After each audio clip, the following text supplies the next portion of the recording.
ദൈവനാമം വാഴ്ത്തപ്പെടുമാറാകട്ടെ. ദൈവത്തിൻ്റെ കൃപയാൽ ദൈവശാസ്ത്രം എന്ന വിഷയത്തിൻ്റെ രണ്ടാമത്തെ സെക്ഷനിൽ പ്രവേശിപ്പാനായിട്ട് ദൈവം നമ്മെ സഹായിച്ചതോർത്ത് ഞാൻ ദൈവത്തെ സ്തുതിക്കുന്നു, സ്തോത്രം ചെയ്യുന്നു. നിങ്ങൾക്ക് ഏവർക്കും കർത്താവായ യേശു നാമത്തിലെ സ്നേഹബന്ധങ്ങളെ അറിയിക്കുകയാണ്. നിങ്ങൾ നൽകുന്ന പ്രോത്സാഹനത്തിന്, സഹകരണത്തിന്, പ്രാർത്ഥനയുടെ പിൻബലത്തിന് ഞാൻ നന്ദി പറയുന്നു. ദൈവം നിങ്ങളെല്ലാവരെയും ധാരാളമായി അനുഗ്രഹിക്കുമാറാകട്ടെ. നാം കഴിഞ്ഞ സെക്ഷനിൽ ചിന്തിച്ചിരുന്ന കാര്യങ്ങളാണ്. ദൈവത്തിന് മൂലഭാഷയെക്കുറിച്ച് ചില പദങ്ങളെക്കുറിച്ച് പഠിച്ചുകൊണ്ടിരിക്കുകയായിരുന്നു. അതിൻ്റെ ചില അർത്ഥങ്ങൾ പഠിച്ചുകൊണ്ടിരിക്കുകയായിരുന്നു. ദൈവം എന്ന പേരിന് അല്ലെങ്കിൽ ആ പദത്തിന് ഏൽ, എലോഹ്, എലോഹീം ഈ വാക്കുകളൊക്കെയാണ് ഉപയോഗിച്ചുകൊണ്ട് നമുക്ക് കഴിഞ്ഞ സെക്ഷൻ പഠിക്കേണ്ടതായിത്തീർന്നു. ഇയ്യോബിൻ്റെ പുസ്തകവും ദാനിയേൽ പ്രവചനവും ഒഴിച്ചാൽ പഴയ നിയമത്തിൽ 10 പ്രാവശ്യം എലോഹ് എന്ന പദം ദൈവം എന്ന പദത്തിന് പകരമായിട്ട് ഉപയോഗിച്ചിട്ടുണ്ടെന്ന് കാണാൻ കഴിയുന്നു. ദൈവം നമ്മൾ പറയുന്ന മലയാളത്തിൽ പറയുന്ന ദൈവത്തിന് മൂലഭാഷയിൽ എലോഹ് എന്ന പദമാണ് ഉപയോഗിച്ചിരുന്നതെന്ന് പണ്ഡിതന്മാർ പറയുന്നുണ്ട്. അതിലവർ പറയുന്നത് ഇയ്യോബിൻ്റെ പുസ്തകവും ദാനിയേൽ പ്രവചനവും ഒഴിച്ച് മറ്റുള്ള പുസ്തകങ്ങളുടെ കാര്യമാണ് പറയുന്നത്.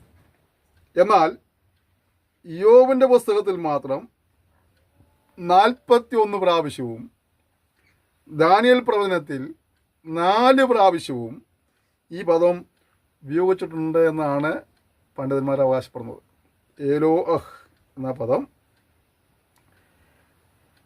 ദാനിയേൽ പ്രവചനവും ഇയ്യോബിൻ്റെ പുസ്തകം മാറ്റി വെച്ചാൽ മറ്റുള്ള പുസ്തകങ്ങളിൽ 10 പ്രാവശ്യം ഉപയോഗിച്ചിരിക്കുമ്പോൾ ഇയ്യോബിൻ്റെ പുസ്തകത്തിൽ മാത്രം 41 പ്രാവശ്യവും ദാനിയേൽ പ്രവചനത്തിൽ 4 പ്രാവശ്യവും ഈ പദം ഉപയോഗിച്ചിട്ടുണ്ടെന്നാണ് പണ്ഡിതന്മാരെ അവകാശപ്പെടുന്നത്. എലോഹീം എന്നത് ഒരു ബഹുവചന രൂപമാണ്. എലോഹീം എന്നത് ദേവന്മാർ എന്നതിനും എലോഹീം എന്ന പദം ചില സ്ഥലങ്ങളിൽ ഉപയോഗിച്ചിട്ടുണ്ട്. പുറപ്പാട് 18:11 അതിനൊരു ഉദാഹരണമാണ്. അവിടെ എലോഹീം എന്ന പദമാണ് ഉപയോഗിച്ചിരിക്കുന്നതെന്നാണ് പണ്ഡിതന്മാർ അവകാശപ്പെടുന്നത്. വേദപണ്ഡിതരുടെ അഭിപ്രായത്തിൽ ദേവന്മാർ, ദൂതന്മാർ, ദൈവപുത്രന്മാർ, അധികാരികൾ, പ്രഭുക്കന്മാർ, ന്യായാധിപന്മാർ മുതലായ അവരെക്കുറിച്ചും ഈ പദം ഉപയോഗിച്ചിട്ടുണ്ടെന്ന് പറയുന്നുണ്ട്. അതുപോലെ ശക്തിയും അധികാരവും ഉള്ളവരെക്കുറിച്ച് പറയുമ്പോൾ ഈ പദം ഉപയോഗിക്കുന്നു എന്നാണ് പണ്ഡിതന്മാർ പറയുന്നത്. 97-ാം സങ്കീർത്തനം 7-ാം വാക്യം, 8-ാം സങ്കീർത്തനം 6-ാം വാക്യം, യോബിൻ്റെ പുസ്തകം 1:6, 2:1, ഉൽപ്പത്തി 6:2 ഈ പദം ഉപയോഗിച്ചിട്ടുണ്ടെന്നാണ് പണ്ഡിതന്മാരെ അവകാശപ്പെടുന്നത്. അതുപോലെ ദൈവിക കരുതലും സ്നേഹവും വെളിവാക്കുന്ന മനുഷ്യഭാവം വെളിപ്പെടുത്തുവാനും ഈ പദം ഉപയോഗിച്ചിട്ടുണ്ടെന്നുള്ളതാണ്. ദൈവത്തിന് ഉപയോഗിക്കുന്ന പദമാണ്. അപ്പോൾ തന്നെ ദൈവിക സ്വഭാവം പ്രകടമാക്കുന്ന സൽസ്വഭാവികളായ മനുഷ്യരുടെ പ്രവർത്തികളുടെ ബന്ധത്തിലും ഈ പദം ഉപയോഗിച്ചിട്ടുണ്ടെന്നാണ് വേദപണ്ഡിതന്മാർ പറയുന്നത്. നമ്മളിത് പഠിക്കുമ്പോൾ നമുക്കിത് വലിയ പ്രധാനപ്പെട്ടതായ ഒരു കാര്യമല്ലെങ്കിലും ആ ഒരു പദത്തെക്കുറിച്ച് പഠിക്കുമ്പോൾ ഇങ്ങനെയും കൂടി ഉണ്ട് എന്ന് മനസ്സിലാക്കുവാൻ വേണ്ടി മാത്രം ഞാനിത് സൂചിപ്പിക്കുന്നു മാത്രമേ ഉള്ളൂ. പുറപ്പാട് പുസ്തകം 4:16 നീ അവന് ദൈവമായിരിക്കുമെന്ന് പറഞ്ഞ പദമുണ്ട്. അപ്പോൾ അത് മനുഷ്യ പ്രവൃത്തിയാണ് അവിടെ നടക്കുന്നത്. എന്നാൽ അവിടെ ഈ പദം ഉപയോഗിച്ചിരിക്കുന്നതെന്ന് കാണാൻ കഴിയുന്നത്. അതുപോലെ പുറപ്പാട് 7:1 ഞാൻ നിന്നെ ഫറവോന് ദൈവമാക്കിയിരിക്കുന്നത് കാണാൻ കഴിയുന്നുണ്ട്. അവിടെയും സാക്ഷാൽ ദൈവമല്ല വെളിപ്പെടുന്നത്, മറിച്ച് മനുഷ്യനാണ്. അതേസമയം ഈ ഒരു പദങ്ങൾ അവിടെ മൂലഭാഷയിൽ ഉപയോഗിച്ചിരിക്കുന്നു എന്ന് പണ്ഡിതന്മാർ പറയുന്നു. അത് ഞാൻ നിങ്ങളുടെ അറിവിലേക്കായിട്ട് ഷെയർ ചെയ്യുകയാണ്. 1 ശമൂവേൽ 28-ാം അധ്യായം 13-ാം വാക്യം പഠിക്കുമ്പോൾ അവിടെ ഒരു ദേവൻ ഭൂമിയിൽ നിന്ന് കയറി വരുന്നു. ശൗല് പോയിട്ട് വെളിച്ചപ്പാടത്തോട് അലനൊക്കെ ചോദിക്കുന്ന സമയത്ത് നീ എന്ത് കാണുന്നു ചോദിക്കുമ്പോൾ ഈ പുള്ളിക്കാരി പറയുന്നുണ്ടല്ലോ, ഒരു ദേവൻ ഭൂമിയിൽ നിന്ന് കയറി വരുന്നു എന്ന് പറയുന്നുണ്ട്. അവിടെയും ഈ പദമാണ് ഉപയോഗിച്ചിരിക്കുന്നതെന്നാണ് വേദപണ്ഡിതന്മാർ പറയുന്നത്. അതുപോലെ ദൈവത്തിൻ്റെതായ വസ്തുക്കളെക്കുറിച്ച് പറയുമ്പോൾ ഈ പദം ഉപയോഗിച്ചിട്ടുണ്ടെന്ന് പണ്ഡിതന്മാർ അവകാശപ്പെടുന്നുണ്ട്.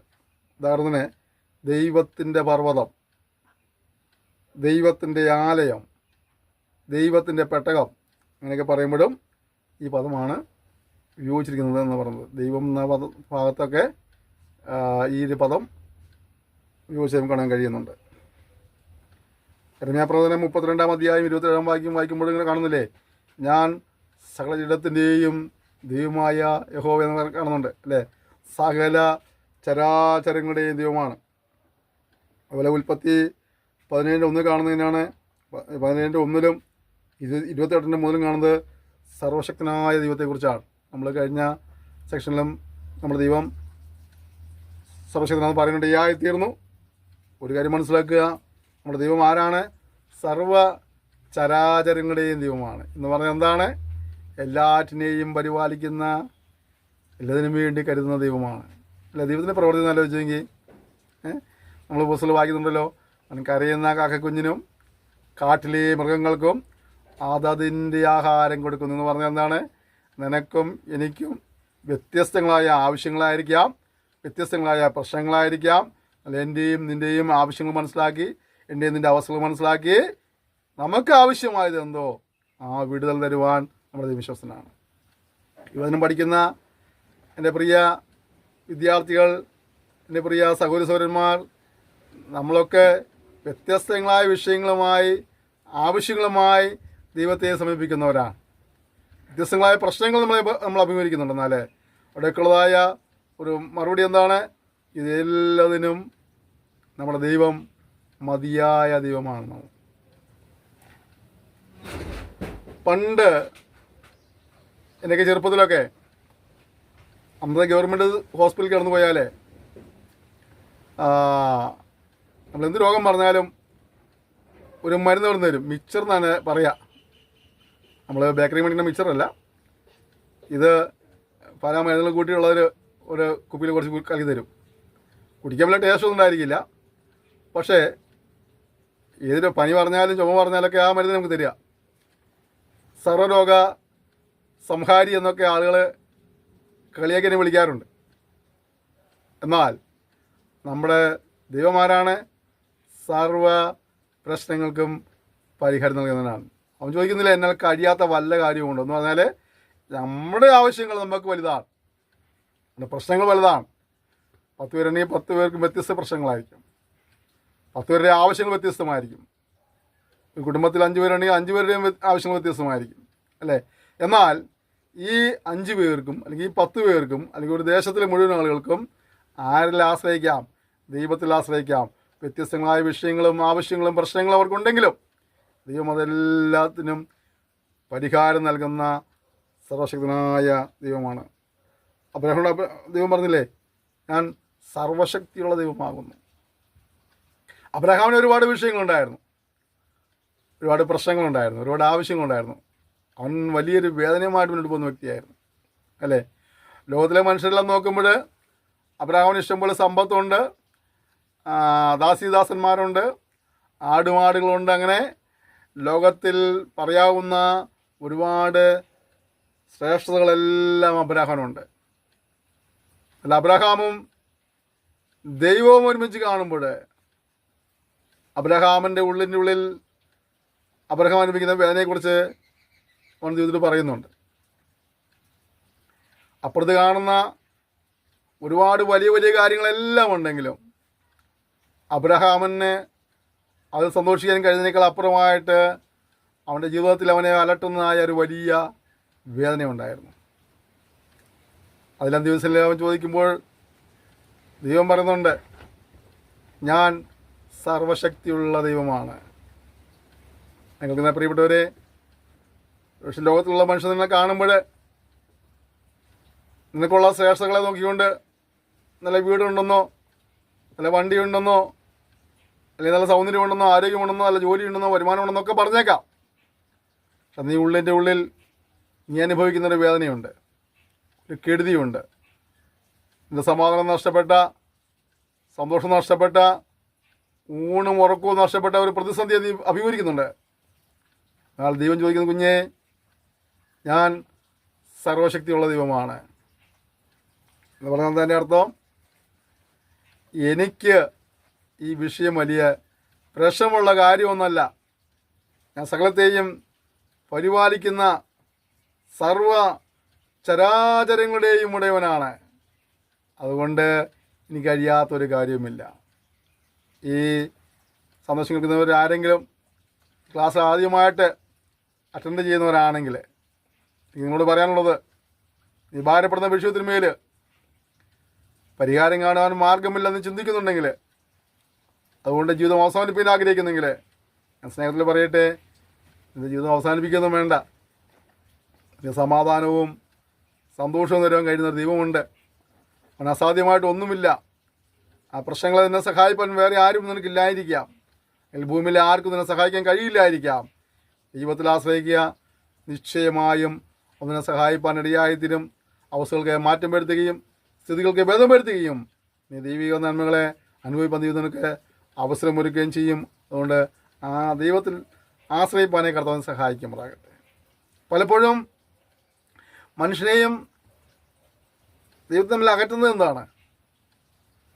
ദൈവം ഒരിക്കൽ പറഞ്ഞില്ലേ, രക്ഷിപ്പാൻ കഴിയാതവണ്ണം എൻ്റെ കരം കുറുതായി പോയിട്ടില്ല, കേൾപ്പാൻ വഹിയാതവണ്ണം എൻ്റെ കാത് മന്ദമായി പോയിട്ടില്ല എന്ന് പറഞ്ഞാൽ, നീ വിളിച്ചപേക്ഷിക്കുമ്പോൾ എന്നെ സഹായിപ്പാൻ കഴിയാത്ത നിലകളിൽ ദൈവം കാത് കേൾക്കാത്തവനോ കണ്ണ് കാണാത്തവനോ പ്രവർത്തിക്കുവാൻ കഴിയാത്തുള്ള വ്യക്തിയുമല്ല. പിന്നെ എന്താണ് നിന്നെയും എൻ്റെ ദൈവത്തെ തമ്മിൽ അകറ്റുന്നത്? നമ്മുടെ അകൃത്യങ്ങളാണെന്ന് നാം ദൈവം പഠിക്കുമ്പോൾ കാണാൻ കഴിയുന്നുണ്ട്. പലപ്പോഴും മനുഷ്യൻ പാപി എന്ന് പറഞ്ഞാൽ കേൾക്കാൻ രസമില്ലാത്ത കാര്യമാണ്. അത് ദൈവവചനം പറഞ്ഞിങ്ങനെയാണ്, ഒരു വ്യത്യാസവുമില്ല, എല്ലാവരും പാപം ചെയ്ത് ദൈവ തേജസ് ഇല്ലാത്തവരായി തീർന്നു. അവിടെ പാമരനെന്നോ പണ്ഡിതനെന്നോ കുശലനെന്നോ കുബേരനെന്നോ അധമനെന്നോ ഉത്തമനെന്നോ വ്യത്യാസമൊന്നുമില്ല. ദൈവത്തിൻ്റെ ഭാഗമായ സകല സൃഷ്ടികൾ എന്താണ്? തെറ്റുകാരാണ്.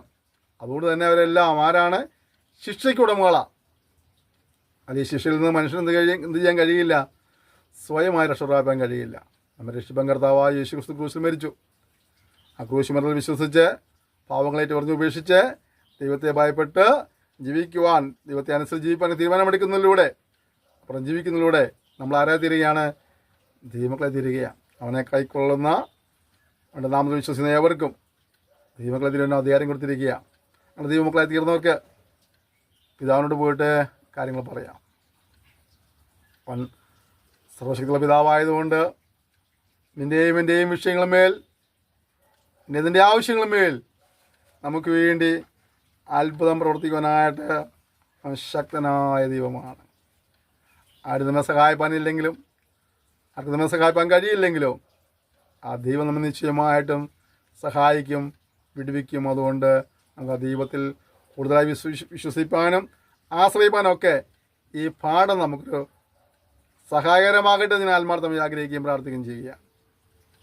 ഞാൻ പറഞ്ഞു നിങ്ങളോട് പ്രാരംഭ സെക്ഷനിൽ, ആ ദൈവത്തെ ഉള്ളതുപോലെ പറഞ്ഞ് മനസ്സിൽ തരുവാനുള്ള അറിവ് എനിക്കില്ല. എന്നേക്കാൾ കുറച്ചും കൂടി അറിവുള്ളൊരു മനുഷ്യൻ വന്നാൽ പോലും ആ ദൈവത്തിൻ്റെ ശ്രേഷ്ഠത ഉള്ളതുപോലെ പറഞ്ഞ് പിടിപ്പിക്കുവാനായിട്ട് ആർക്കും കഴിഞ്ഞെന്ന് വരികയില്ല. ഈ മഹാസമുദ്രങ്ങളിലെ വെള്ളം മുഴുവനും മഷിയാക്കി മാറ്റിയാലും, ഈ ആകാശവിധാനം ഒരു വലിയ പേപ്പറാക്കി മാറ്റിയാലും, ഈ വനത്തിൽ കാണുന്ന സകല വൃക്ഷങ്ങളും വെട്ടി എഴുത്തുപോലാക്കി മാറ്റിയാലും, ദൈവത്തിൻ്റെ ശ്രേഷ്ഠതയെ വിവരിക്കുവാനായിട്ട് അതൊക്കെ പോരാതെ വരുമെന്നുള്ളതാണ് സത്യം.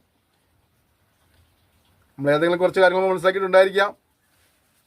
ആ മനസ്സിലാക്കി നമ്മൾ അഭിമാനം കൊള്ളുന്നവരാണ്. പക്ഷേ അവനുള്ളതുപോലെ മനസ്സിലാക്കുവാനായിട്ട് നമുക്കിതുവരെയും കഴിഞ്ഞിട്ടില്ല എന്നുള്ള സത്യമായ കാര്യമാണ്.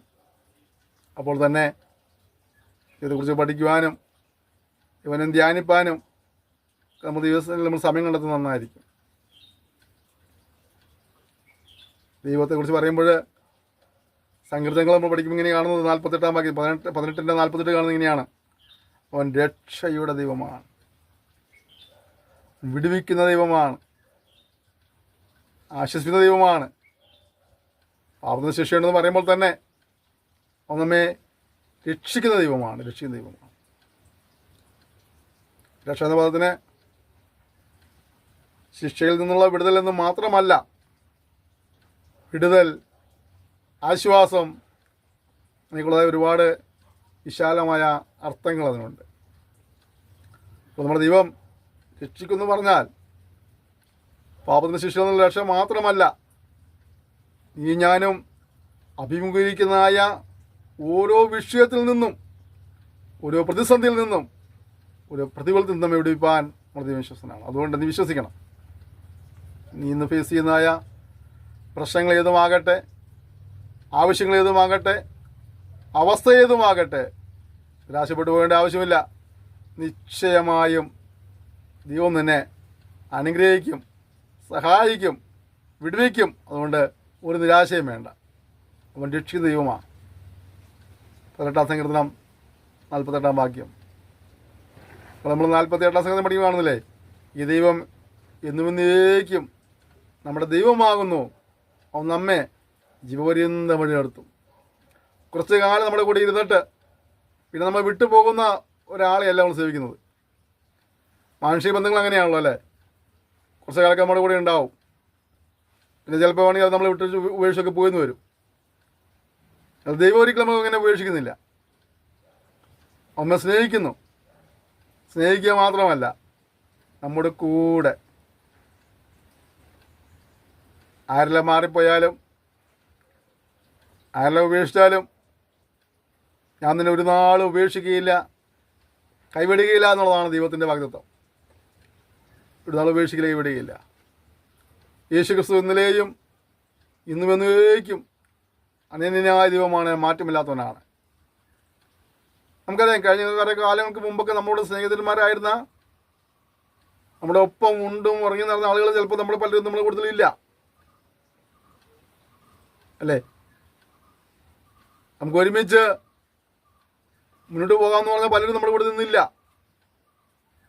പക്ഷെ മനുഷ്യൻ മാറിപ്പോയാലും മാറിപ്പോകാത്തൊരു ദൈവം നമുക്കുണ്ട്. ആ ദൈവത്തിലാണ് നമ്മൾ വിശ്വസിക്കുന്നത്, ആ ദൈവത്തിൽ നമ്മൾ ആശ്രയിക്കുന്നത്. അതുകൊണ്ട് തന്നെ നിശ്ചയമായും അവൻ അനുഗ്രഹിപ്പനടിയായത്തിന് അവൻ രക്ഷിക്കുന്ന ദൈവമാണ്, വിടുവിക്കുന്ന ദൈവമാണ്. കുറഞ്ഞ പക്ഷം ഒന്നും ദൈവത്തോട് മനസ്സിലായില്ലെങ്കിലും ഇവൻ്റെ സൃഷ്ടാവാണ്, ഇവൻ്റെ പരിപാലകനാണ്, ശക്തിമാനായ ദൈവമാണ്. ഇനി ഏത് വിഷയങ്ങളും മേലും എന്നെ വിടുവിക്കുവാനും ആശ്വസിപ്പിക്കുവാനും ശക്തനായ ദൈവമാണെന്നുള്ള ചെറിയൊരു ചിന്തയെങ്കിലും ഈ പാഠം പഠിക്കുമ്പോൾ നമ്മുടെ ഉള്ളിൽ കയറട്ടെ. വലിയ തിയോളജിയും അതിൻ്റെ വിശാലമായ അർത്ഥങ്ങളും വ്യാപ്തിയും ഒന്നും നമുക്ക് ലഭിച്ചില്ലെങ്കിൽ പോലും കുറഞ്ഞ വർഷം ദൈവൻ്റെ പരിപാലകനാണ്, അവനെ വിടുവിക്കുന്നവനാണെന്നുള്ള വിശ്വാസം ഉള്ളിൽ കയറിയാൽ പോലും നമുക്ക് ജീവിതത്തിലെ സമാധാനവും സന്തോഷവും ആത്മരക്ഷയൊക്കെ പ്രാപിക്കാനത് കാരണമാറ്റിയിരുന്നു. ഞാനും ഈ വിഷയം പഠിപ്പിക്കുമ്പോൾ എൻ്റെ മനസ്സിലും തിയോളജിയുടെ ആഴങ്ങൾക്ക് ഇറങ്ങിച്ചെന്ന് വലിയ മൂത്തൊന്നും പറക്കി തരാൻ കഴിഞ്ഞില്ലെങ്കിലും ദൈവത്തിലുള്ള വിശ്വാസം ഒന്ന് വർദ്ധിപ്പിക്കാൻ കഴിഞ്ഞാൽ അത് മതി ഞാൻ ചിന്തിക്കുക. ഞാനത് പഠിപ്പിക്കാൻ തുടങ്ങുന്നതിന് മുമ്പ് ദൈവത്തോട് ഇങ്ങനെയാണ് പ്രാർത്ഥിച്ചത്: കർത്താവേ, എന്നെക്കുറിച്ച് പറഞ്ഞു പൂർണ്ണമായി മനസ്സിലാക്കുവാനുള്ള കൃപ എനിക്കില്ല, അല്ലെങ്കിൽ കഴിവ് എനിക്കില്ല. എങ്കിലും കേൾവിക്കാർ എന്നെ ചെറിയ രീതികളിൽ മനസ്സിലാക്കി എന്നെ സേവിപ്പാൻ ഇടയാക്കണമെന്ന് ദൈവത്തോട് പ്രാർത്ഥിച്ചു. എന്നെക്കാൾ നന്നായി അതിനെ പഠിപ്പിക്കുന്ന അധ്യാപകരുണ്ട്, അതിന് പരിജ്ഞാനമുള്ളവരുണ്ട്. അവരുടെ കൂടെയാണ് ഞാനും ഈ കോഴ്സ് ആരംഭിച്ചത്. ഈ പാഠ്യപദ്ധതി ആരംഭിക്കുമ്പോൾ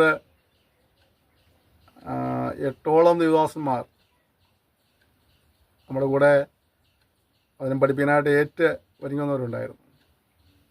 അല്ല, 6 പേര് സ്ഥിരമായിട്ട് ഓരോ വിഷയങ്ങൾ എടുക്കുവാനായിട്ട് അവർ സമ്മതിക്കുകയും അതിനുള്ള കാര്യങ്ങളെല്ലാം ക്രമീകരിച്ചൊക്കെ വന്നതായിരുന്നു. എന്നാൽ പലർക്കും ശുശ്രൂഷയുടെ ബന്ധപ്പാടിൽ സമയാസമയങ്ങളിൽ വന്ന് ഇത് റെക്കോർഡ് ചെയ്യുവാൻ കഴിയാത്തൊരവസ്ഥയുണ്ടായി. അങ്ങനെയാണ് ഞാൻ ഒന്നിനു പുറകെ അടുത്ത വിഷയം പഠിപ്പിക്കുവാൻ നിർബന്ധിതനായിത്തീർന്നത്. ഈ വിഷയങ്ങളൊക്കെ ക്ലാസ് കൊടുക്കുന്ന സമയത്ത് 4 വിഷയമെങ്ങാണ്ടാണ് ഞാൻ പഠിപ്പിക്കാനായിട്ട് തീരുമാനിച്ചിരുന്നത്. 6 വിഷയമാണ് ഞാൻ പഠിപ്പിക്കാൻ തീരുമാനിച്ചിരുന്നത്. അത് 2 കൊല്ലം കൊണ്ടാണ് 6 വിഷയം പഠിപ്പിക്കേണ്ടത്. എന്നാൽ ദൈവത്തിൻ്റെ കൃപയാൽ ഇത് 32ാമത്തെ വിഷയമാണ് നമ്മൾ പറയുമ്പോൾ തന്നെ അതിൽ 31 വിഷയവും കൈകാര്യം ചെയ്തത് ഞാനാണ്. ദൈവം എനിക്ക് കൃപ നൽകി സകല മഹത്വവും ഞാൻ ദൈവത്തിന് അർപ്പിക്കുകയാണ്. കർത്താവ് താമസിച്ചാൽ ദൈവം അവസരം തരുന്നെങ്കിൽ ഇനിയും കുറേ വിഷയങ്ങൾ കൂടെ നമുക്ക് പഠിക്കണം എന്നതിൻ്റെ ആഗ്രഹം, പഠിപ്പിക്കണമെന്നതിൻ്റെ മനസ്സിലാഗ്രഹമുണ്ട്. ഞാൻ ആദ്യം പറഞ്ഞിരുന്നതായ 24 വിഷയം പഠിപ്പിക്കാം, അതിൽ 6 അധ്യാപകർ, അങ്ങനെ വരുമ്പോൾ 4 വിഷയം ഞാൻ പഠിപ്പിച്ചാൽ മതി, അങ്ങനെയൊക്കെയാണ് നമ്മൾ തുടങ്ങിയതെങ്കിലും ഞങ്ങൾ 24 ബൗണ്ടറി മാറ്റി. ഇപ്പോൾ ഞങ്ങളുടെ ചിന്ത, കർത്താവ് അവസരം തരുന്നെങ്കിൽ, ആയുസ്സും ആരോഗ്യം തരുന്നെങ്കിൽ കൂടുതൽ കാര്യങ്ങൾ ജീവനത്തിൽ പഠിപ്പിക്കണമെന്ന് ഞങ്ങൾ ആഗ്രഹിക്കുന്നു. നിങ്ങളുടെ പ്രാർത്ഥന ചോദിക്കുകയാണ്. നമ്മളടുത്ത് പഠിക്കുമ്പോൾ സങ്കീർത്തനങ്ങൾ 43:2 കാണുന്നത് അവൻ ശരണമായ ദൈവമാണ്, നമ്മുടെ ശരണമാണ്. 43-ാം സങ്കീർത്തനം നമ്മൾ വായിക്കുമ്പോൾ ഒരുപാട് കാലം കാണാൻ കഴിയുമെങ്കിലും സങ്കീർത്തനക്കാരൻ പറയുക ദൈവം എൻ്റെ ശരണമായ ദൈവമാണ്. പ്രിയപ്പെട്ടവരെ, നമുക്ക് ആശ്രയിപ്പാൻ ഉള്ള ഒരാൾ നമ്മുടെ ദൈവം അല്ലേ. നമ്മൾ പലരെയും ഡിപ്പെൻഡ് ചെയ്ത് ജീവിക്കുന്നവരാണ്. ഒരു മനുഷ്യ ജീവിതത്തിൽ പഠിച്ചു നോക്കിയാൽ, ചിന്തിച്ച് നോക്കിയാൽ, അവൻ ജനിച്ച് വളരുന്ന കുറേ കാലഘട്ടങ്ങൾ മാതാപിതാക്കളെ ഡിപ്പെൻഡ് ചെയ്താണ് ജീവിക്കുന്നത്. കുറച്ച് കഴിയുമ്പോൾ അവൻ്റെ ഉപജീവന മാർഗത്തിന് അവൻ തന്നെ മാർഗം കണ്ടെത്തുകയാണ് അല്ലേ. അങ്ങനെ കുറച്ച് അദ്ദേഹത്തിൻ്റെ ആ യൗവനദശ കഴിഞ്ഞ് വാർദ്ധക്യമൊക്കെ ആയി കഴിയുമ്പോഴത്തേക്കും അദ്ദേഹം പിന്നെ മക്കളെ ഡിപ്പെൻഡ് ജീവിക്കുകയാണ്. പിന്നെ അദ്ദേഹത്തെ നോക്കുന്നത് മക്കളായിരിക്കും. കുറച്ച് കഴിയുമ്പോൾ ആ മക്കൾ വിവാഹം കഴിയുന്നു, മരുമക്കൾ വരുന്നു, കൊച്ചുമക്കൾ വരുന്നു. പിന്നെ അവരുടെയൊക്കെ സംരക്ഷണയിലായിരിക്കും ഈ മനുഷ്യൻ ജീവിക്കുന്നത്. ഇന്നത്തെ കാലഘട്ടത്തിൽ ആ ബന്ധങ്ങൾക്കൊക്കെ ഉലച്ചിൽ സംഭവിക്കുന്നൊരു കാലഘട്ടമാണ്. എങ്കിലും സർവ്വസാധാരണമായി നമ്മൾ കാണുന്നതായ ഒരു ജീവിത രീതി ഇങ്ങനെയാണ്. അപ്പോൾ എന്നാൽ എല്ലാ തലങ്ങളിലും, ശൈശവാവസ്ഥയിലും ബാല്യത്തിലും കൗമാരത്തിലും യൗവനത്തിലും വാർദ്ധക്യത്തിലും ഒക്കെ നമുക്ക് ആരെ ശരണമാക്കാം? ദൈവത്തെ ശരണമാക്കാൻ കഴിയണം. അങ്ങനെ ദൈവത്തെ ശരണമാക്കി ജീവിക്കുമ്പോൾ ദൈവം നിശ്ചയമായും പരിപാലിപ്പാനും സൂക്ഷിപ്പാനും നമുക്ക് വേണ്ടി കരുതുവാനും ഇടയായിത്തീരും. സംഗീതകാരൻ പറയുക, ദൈവം ആരാണ്? എൻ്റെ ശരണമായ ദൈവമാണ്. കഷ്ടകാലത്ത് യഹോവ നമുക്കൊരു ശരണമാണ്, അഭയസ്ഥാനമാണ് അല്ലേ. ഹൃദയം നിറങ്ങിയവർക്ക് യഹോവ സമീപസ്ഥനാകുന്നു, മനസ്സ് തകർന്നവരെ അവൻ രക്ഷിക്കുന്നു. കഷ്ടകാലത്ത് അവന് ഏറ്റവും അടുത്ത തുണയാണ്. നമ്മൾ യശയ്യാപ്രവചനം പഠിക്കുമ്പോൾ 25 പഠിക്കുമ്പോൾ 4 വാക്യം, ഭയങ്കരന്മാരെ ചീറ്റൽ കൊടുങ്കാറ്റ് പോലെ മതിൽ നേരെ ആഞ്ഞടിക്കുമ്പോൾ ഇളവിൻ്റെ ദുർഗമാണെന്ന് കാണാൻ കഴിയുന്നുണ്ട്. യശയ്യാപ്രവചനം 26 3 വാക്യം നമ്മൾ പഠിക്കുമ്പോൾ കാണുന്നത് ഇങ്ങനെയാണ്: യഹോവയാം യാഹിൽ ശാശ്വതമായൊരു പാറയുള്ളതിനാൽ അവനിൽ ആശ്രയിക്കുന്നവന് പൂർണ്ണ സമാധാന ദൈവം കാക്കുമെന്ന് കാണാൻ കഴിയുന്നുണ്ട്. ഞങ്ങൾക്ക് പ്രിയപ്പെട്ടവരെ, നമുക്ക് നമ്മുടെ ദൈവത്തിൽ ശരണമാക്കാം, അവനെ പൂർണ്ണമായി ആശ്രയിക്കാം. അവൻ ഒരിക്കലും നമ്മെ കൈവിടുകയില്ല എന്നുള്ളതാണ് നമ്മുടെ ഏറ്റവും വലിയ സന്തോഷം എന്നുള്ളത്. ദൈവം ഒരിക്കലും നമ്മെ കൈവിടുകയില്ല. നമുക്കെപ്പോൾ അവനെ ശരണമാക്കാൻ കഴിയും. അവൻ കഷ്ടങ്ങളിൽ നമ്മെ ഇട്ടേച്ച് പോകുന്ന ദൈവമല്ല. നമ്മുടെ ഹൃദയം നുറുങ്ങിയിരിക്കുമ്പോഴും നമ്മെ ഒന്ന് കുത്തി മുറിപ്പെടുന്ന ദൈവമല്ല. അവൻ ആശ്വസിക്കുന്ന ദൈവമാണ്. മുറിവുകളെ കെട്ടുന്ന ദൈവമാണ്. അല്ലേ? ചിലരുടെ മനുഷ്യൻ എങ്ങനെയാണ്? യോബ് വളരെ കഷ്ടത്തിലിരിക്കുന്ന സമയത്ത് അവൻ്റെ സ്നേഹിതന്മാർ അവനെ ആശ്വസിപ്പിക്കാൻ കടന്നു വന്ന സ്നേഹിതന്മാരെ കുറിച്ച് യോബ് പറഞ്ഞെങ്ങനെയാണ്: നിങ്ങൾ എനിക്ക് വ്യസനിപ്പിക്കുന്ന ആശ്വാസകന്മാരാണ്. അപ്പോൾ എന്താണ്? യോബ് ഏറ്റവും കഷ്ടതയിലായിരിക്കുകയാണ്. കഷ്ടതയിലും പ്രയാസങ്ങളിലും വേദനയിലൊക്കെ ആയിരിക്കുമ്പോൾ വന്ന സ്നേഹിതന്മാരെ ഇപ്പോൾ എന്താ ചെയ്തുകൊണ്ടിരിക്കുന്നത്? അവനെ വ്യസനിപ്പിച്ചുകൊണ്ടിരിക്കുകയാണ്. മനുഷ്യൻ പലപ്പോഴും അങ്ങനെയാണ്. നമ്മെ വ്യസനിപ്പിക്കാനിടയായി. നമ്മൾ കഷ്ടതയിൽ, നമ്മൾ ദുഃഖത്തിലൊക്കെ ആയിരിക്കുന്ന സമയത്ത് നമ്മെ അവർ എങ്ങനെ എപ്പോഴും വ്യസനിപ്പിക്കാനിടയായിട്ടില്ല. പക്ഷെ ദൈവം അങ്ങനെയല്ല. ഹൃദയം നുറുങ്ങിയിരിക്കുന്നവനെ യഹോവ സമീപസ്ഥനാണ്, മനസ്സ് നിറഞ്ഞവരെ രക്ഷിക്കുന്നു. കഷ്ടങ്ങൾ ഏറ്റവും അടുത്ത തുണയാണ്. അതുകൊണ്ട് കേൾക്കുന്ന പ്രിയപ്പെട്ടവരെ, ജീവിതത്തിലെ പ്രതിസന്ധികളും പ്രതികൂലങ്ങളും ദർശകളൊക്കെ ഉണ്ടാകാം.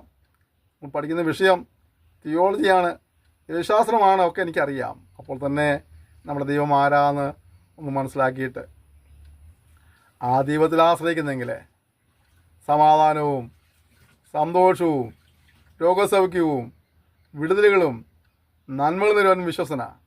നമ്മൾ വന്നിട്ട് വായിക്കുന്നില്ലേ? നാം ചോദിക്കുന്നതിനേക്കാൾ നനയ്ക്കുന്നതിനേക്കാൾ അത്യന്തപരമായ ദൈവം. അതുപോലെ നമ്മൾ മറ്റൊരു ഭാഗത്ത് വായിക്കുന്നുണ്ടല്ലോ, നമ്മുടെ ദൈവം സമാധാനത്താൽ, സ്വർഗീയ സമാധാനത്താൽ സകല ബുദ്ധിയെയും കവിയുന്ന സമാധാനത്തിൽ നിറയ്ക്കുന്ന ദൈവമാണ്. സകല ബുദ്ധിയെയും കവിയുന്ന. സന്ദർഭങ്ങളിൽ സാഹചര്യങ്ങളെല്ലാം വളരെ പ്രതികൂലമായിരിക്കും.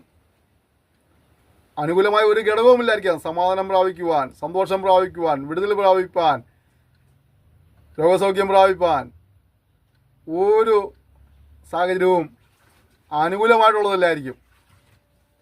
നമ്മൾ രാക്കന്മാർ പുസ്തകം ഇങ്ങനെ പഠിക്കുന്നുണ്ട്. നിങ്ങൾ കാറ്റ് കാണുകയില്ല, മഴ കാണുകയില്ല, എങ്കിലും ഈ താഴ്വരയിൽ നിങ്ങൾ കുഴികളെ വെട്ടുവീൻ. നിങ്ങൾ ഈ താഴ്വര വെള്ളം കൊണ്ട് നിറയുന്നത് കാണാൻ പോകുകയാണ്. നമുക്ക് വെള്ളത്തിന് ആവശ്യം വരുമ്പോൾ ആകാശം നോക്കണം, മേഘമെല്ലാം ഉണ്ടോ, മഴ പെയ്യാൻ സാധിക്കല്ലോ, കാറ്റ് ഊതുന്നുണ്ടോ ഒക്കെ ചിന്തിക്കും. അപ്പോൾ ഇവിടെ കാറ്റ് ഊതിക്കൊണ്ടിരിക്കുക. അപ്പോൾ നമ്മൾ പറയും വലിയ മഴ വരാൻ സാധ്യതയുണ്ടെന്ന് പറയും. എന്നാൽ കഥ പറയുക, നീ ആയിരിക്കുന്ന മരുഭൂമിയാണെങ്കിലും നമുക്ക് ആവശ്യമുള്ള വെള്ളമാണെങ്കിലും മരുഭൂമി കാറ്റ് കണ്ടില്ലെങ്കിലും മഴ കണ്ടില്ലെങ്കിലും നീ വിശ്വാസാൽ കുഴികളെ വിട്ട് ഞാനത് നിറയ്ക്കുവാൻ ശക്തനാണ്. എൻ്റെ പഠിതാക്കളായ സൗരന്മാരെ, നിങ്ങളുടെ ജീവിതത്തിൽ ഒരു പക്ഷേ പ്രതിസന്ധികളിലൂടെ കടന്നു വന്ന വ്യക്തിയായിരിക്കാം, പ്രതികൂലത്തിൽ കടന്നു വന്ന വ്യക്തിയായിരിക്കാം. നിങ്ങളെ സഹായിപ്പാൻ ആരുമില്ലായിരിക്കാം, ആർക്കും നിങ്ങളെ സഹായിക്കാൻ കഴിയില്ലായിരിക്കാം. അനുകൂലമായൊരു ഘടകവുമില്ലെങ്കിലും ഞാൻ ദൈവാത്മാവിന്റെ കാര്യങ്ങൾ ഓർമ്മിക്കാൻ ആഗ്രഹിക്കുന്നു. ഞാൻ അവനെ ശരണമാക്കുന്നെങ്കിൽ നിശ്ചയമായും നിനക്ക് വേണ്ടി അത്ഭുതങ്ങളെ പ്രവർത്തിക്കും. നിന്നെ പൂർണ്ണ സമാധാനത്തിൽ കാക്കുവാനിടയായിത്തീരും. വിഷയമേതുമാകട്ടെ, ആവശ്യമേതുമാകട്ടെ, നമുക്ക് ദൈവത്തോട് ചേർന്ന് പ്രാർത്ഥിക്കാം. നമ്മൾ നിശ്ചയമായിട്ട് അനുഗ്രഹിപ്പാൻ ഇടയായിത്തീരും. അങ്ങനെ അവനിൽ ആശ്രയിച്ച് അവനെ ശരണമാക്കി അവൻ്റെ പക്കൽ നിന്ന് ഏറിയ അനുഗ്രഹങ്ങൾ പ്രാപിപ്പാനായി ഇത് നിങ്ങളെ സഹായിക്കട്ടെ പ്രാർത്ഥിക്കുക. സ്വർഗീയ പിതാവേ തന്ന സെക്ഷനായി സ്തോത്രം ചെയ്യുന്നു. ഞങ്ങൾ അങ്ങനെക്കുറിച്ച് പഠിച്ചുകൊണ്ടിരിക്കുകയാണ് കർത്താവേ. ഞങ്ങളുടെ ജീവിതത്തിൽ ചെയ്യുന്നതായ കരുതലുകൾക്കായി പരിപാലനത്തിനായി ഞങ്ങൾ നന്ദിയോടെ ഇങ്ങനെ സ്തുതിക്കുന്നു കർത്താവേ. ഞങ്ങളുടെ ജീവിതത്തിൽ ഏത് പ്രതികൂലങ്ങളുടെ നടുവിലും അങ്ങയെ ശരണമാക്കി ജീവിക്കുവാനുള്ള കൃപ നിങ്ങൾക്ക് നൽകപ്പെടുമാറാകണമേ എന്ന് പ്രാർത്ഥിക്കുന്നു. ഈ പഠിത ക്ലാസ്സുകളെ പരിമേൽപ്പിക്കുകയാണ്. വ്യക്തിപരമായ ആവശ്യങ്ങൾ, കുടുംബത്തിൻ്റെ ആവശ്യങ്ങൾ, തൊഴിലിൻ്റെ മുഖത്തുള്ള ആവശ്യങ്ങൾ, ബിസിനസ്സിൻ്റെ മുഖത്തുള്ള ആവശ്യങ്ങൾ, കർത്താവേ അവർ ജോലി ചെയ്യുന്ന സ്ഥലങ്ങളിലുള്ള ആവശ്യങ്ങളെ പ്രശ്നങ്ങളെല്ലാം സ്വർഗം അറിയുന്നല്ലോ. നീ അത്ഭുതങ്ങളെ പ്രവർത്തിക്കണമേ. അവരാരോഗ്യപരമായ വിഷയങ്ങളിൽ നീ അത്ഭുതം പ്രവർത്തിക്കണമേ. അവർ സാമ്പത്തികമായ വിഷയങ്ങളിൽ നീ അത്ഭുതം പ്രവർത്തിക്കണമേ കർത്താവേ. ദൈവിക നന്മ അനുഭവിപ്പാൻ നീ അവരെ കൂടുതലായി സഹായിക്കുമാറാണെന്ന് പ്രാർത്ഥിക്കുന്നു. സകല പ്രതികൂലങ്ങളും യേശുവിന്റെ നാമത്തിൽ വിട്ടു മാറുക കൽപ്പിക്കുകയാണ്. ജീവിതം കൃപയ്ക്കായി സ്തോത്രം. ഞങ്ങളുടെ നാമത്തെ മുഖത്തപ്പെടുന്ന കൃപയ്ക്കായി സ്തോത്രം. യേശു നാമത്തിൽ തന്നെ ആമേൻ. ക്ഷമയോടെ ഈ സന്ദേശം ശ്രമിക്കുന്ന നന്ദി പറയുന്നു.